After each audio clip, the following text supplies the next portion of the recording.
यह कल की जो घटना थी वह उसमें मुख्य बिंदु यह था कि वर्ष 2024 में एक एफआईआर की गई थी जिसमें मुख्य आवेदक थे सुनील राजपूत और आशीष राजपूत, और उनके कहने पे ही एफआईआर की गई थी। इसमें मुख्यतः सबसे पहले तो एक हीरा जो कि मुंबई में खरीदा गया था, जिसको जब ये बेचने का प्रयास किया गया था उसमें बदल दिया गया था, इनका ऐसा कहना था, जिसको हमने सच मानते हुए इनके मदद करने के लिए हमने ये कायमी की थी। जब इन्होंने कहा कि इसमें सर गिरफ्तारी भी हमें करनी है, तो हमने इनको गिरफ्तार भी किया, इन्हें मौका भी दिया कि आपस में यदि इनका कुछ लॉस हुआ है तो वो रिकवर भी कर लें।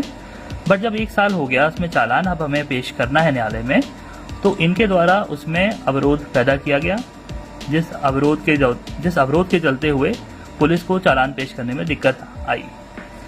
जब हम इसका चालान कल दिनांक 12 जुलाई को पेश कर रहे थे, तो न्यायालय के सामने सुनील राजपूत, आशीष राजपूत और करीब 15-20 उनके गुंडे न्यायालय के सामने आ गए और उन्होंने पुलिस को ये कहा कि हम आरोपी को न्यायालय नहीं जाने देंगे, इस आरोपी को आप हमारे हवाले कर दीजिए, हम इससे न्याय खुद करेंगे, जो कि आप सभी जानते हैं पूर्णतः गैर कानूनी है और कोई भी पुलिस ऐसा नहीं कर सकती है।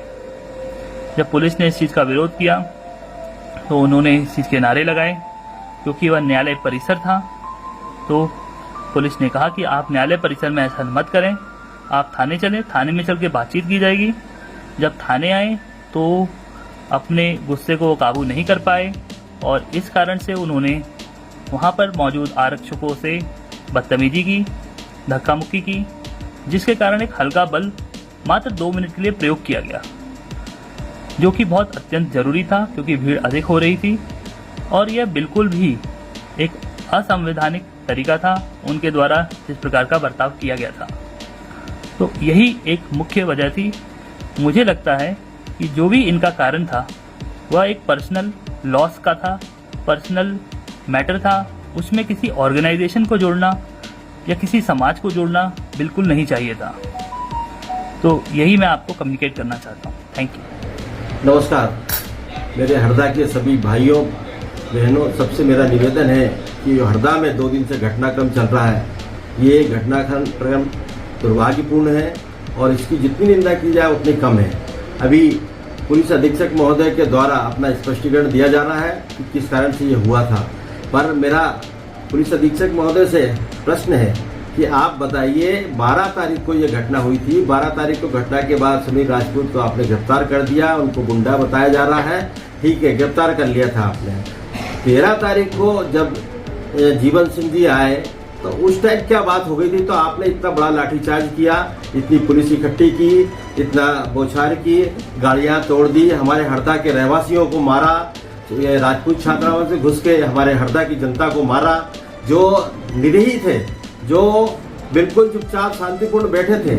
आप वो कब शांति भंग कर रहे थे, कैसे शांति भंग कर रहे थे, आप ये स्पष्ट करें। आपने जो लाठीचार्ज किया, ये अन्याय किया हरदा की जनता के साथ में, मैं घोर निंदा करता हूं और आपसे यही क्वेश्चन करता हूं कि आप ये बताएं कि इतना पुलिस कहां से आ गई, कैसे आ गई, बगैर प्लानिंग के क्यों इतनी इकट्ठी की पुलिस को। और दूसरा, जीवन सिंह जो आए थे, बाहर से आए थे, हमारे हरदा के मेहमान थे, उनके साथ में आपने जो बर्बरता की है, और देखिए अब वो गाड़ी से उतर रहे हैं, उतरने के बाद ही आप मारना शुरू कर दिया, आपने अश्रु गैस छोड़े थोड़े से और इसके बाद आते से मारना शुरू कर दिया। तो ये कौन सा व्यवहार है हरदा का? ऐसा कोई व्यवहार नहीं है। वो आए थे हमारे यहाँ, अगर ठीक है बात करते, एक घंटे 2 घंटे बात तो करते, बात करने के बाद रास्ता निकलता है और नहीं निकलता तो फिर आप लाठीचार्ज करते, ये घटना करते तो समझ में आती थी। आपने आते ही से उनके ऊपर जो आक्रमण किया है ये निंदनीय है, ऐसा नहीं होना चाहिए। और आप स्पष्टीकरण जिस तरह का दे रहे हैं, वो घटना हम मानते हैं, ठीक है, अपराध था, अपराध में अगर उन्होंने कोई गलती की थी सुनील ने, तो छोटे वो बात हो सकती थी, उनको आपने जेल में डाल दिया था। उसके बाद बाकी मांग कर रहे थे लोग, तो मांग करना तो जायज अधिकार है हमारा, हम मांग करेंगे और करते रहेंगे। आपकी पुलिस अगर ऐसी लाठीचार्ज करती रहे तो करती रहे, उससे डरने वाले नहीं है। पर मेरा आपसे अनुरोध है कि इसको सच्चाई बताएं, आपने क्यों इतने लोगों को पिटवाया, पूरे शहर में हंगामा करा दिया। ठेले वाला, सब्जी वाला बेचारा वो पिट रहा था, उसको मार रही थी पुलिस। आपका जो सब्जी खरीदने गया उसको मार रही थी, गाड़ियां फोड़ दी, 150 गाड़ियां फूटी है। फोर व्हीलर फूटे हैं, तो ये क्यों फोड़े गए? जेसीबी से तोड़े गए, लोगों के गेट में घुस गए, तो ये कौन सा तरीका है? ये कहाँ लिखा हुआ आपके संविधान में कि इस तरह का आप लोग आक्रमण करें? पुलिस का को कौन ने अधिकार दिया है?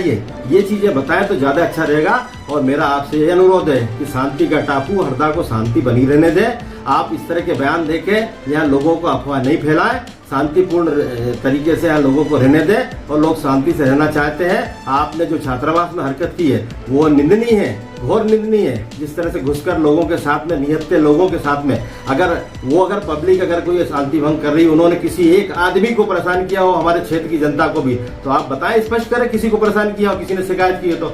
शांतिपूर्ण तरीके से कोई बात करना चाह रहा था तो पहले बात करना चाहिए थी। बात नहीं बनती, उसके बाद की स्थितियां ये रहती है। पर आपने बगैर बात किए 10 बजे भी लाठीचार्ज किया 13 तारीख को, और राजपूत छात्रावास में भी लाठीचार्ज किया।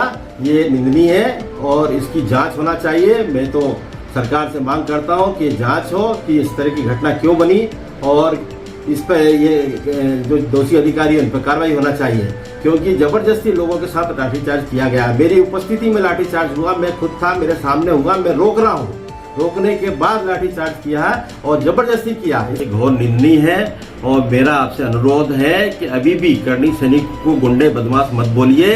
इस तरह के संविधान में कोई अधिकार नहीं है आपको गुंडे बदमाश बोलने का, उनके ऊपर कोई आपराधिक रिकॉर्ड नहीं है। आप जबरदस्ती ये अफवाह फैला रहे हैं कि गुंडे हैं, बदमाश हैं।